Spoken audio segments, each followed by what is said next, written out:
Hello, আসসালামু আলাইকুম। সবাই কেমন আছেন?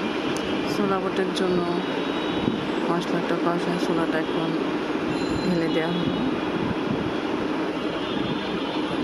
ছোলা বুটের যে মশলাটা যার যেটা ইচ্ছা মতো দিবেন।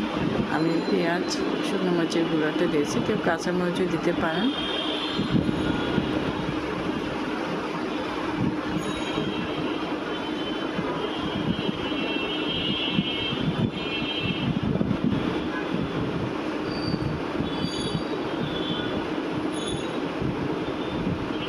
উল্টে পাল্টে দিচ্ছি, নাহলে তো মশলার সঙ্গে পোড়াটা মিশ হবে না।